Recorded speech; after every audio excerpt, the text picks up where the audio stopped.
You walk through the door and the energy drops. Surrounded by your own things, none of them feel like yours. You reached the life you wanted, and still, the silence inside is louder than ever. There's a pattern nobody warns you about.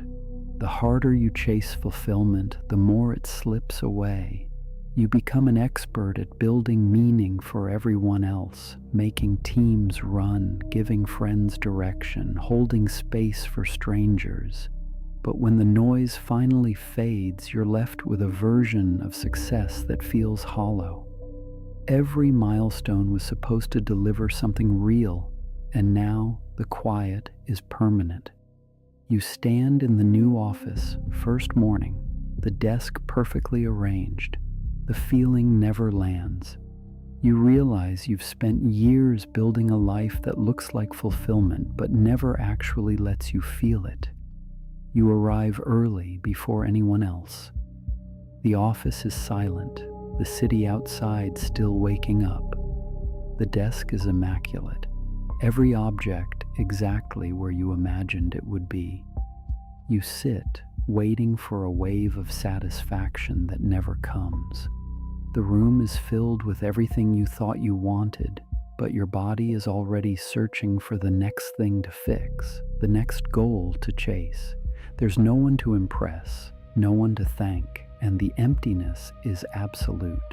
You organize your days around optimizing, always upgrading, never letting the feeling land. New targets appear before the old ones even arrive. Every milestone is an excuse to move the finish line. You celebrate with a checklist, not with your body. Even here, you glance at the untouched notebook, already planning what needs to change. You engineered fulfillment as a project, measurable, scalable, always just out of reach. You design systems for meaning, quarterly reviews, gratitude routines, even connection is scheduled. The more you plan for joy, the less it appears. You catch yourself mapping out how to make this new role feel right instead of letting it feel at all. You built the life, but left yourself out. Praise and recognition barely register. Each new compliment is a prompt to work harder, not to feel more. You nod through another congratulation, already wondering what's next. You can't want what you already have, and you can't stop wanting what you do not. You sit through a celebration in your honor, unable to connect to any emotion but restlessness. The applause is background noise. You stare at the surface of the desk, waiting for the feeling to arrive, but it never does. You understand, in that moment, that the chase has overwritten your ability to feel the arrival. The life you built was easier to optimize than to inhabit. You scale your care into systems, always upgrading the rule, confusing scale with warmth.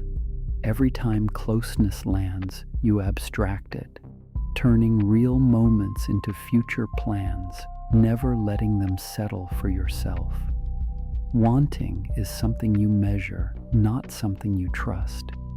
You remember the last time you let yourself want without a plan, and how quickly you turned it into a project. The office is still, the chair doesn't creak, the desk is cool under your hands, the world outside moves, but nothing inside you does.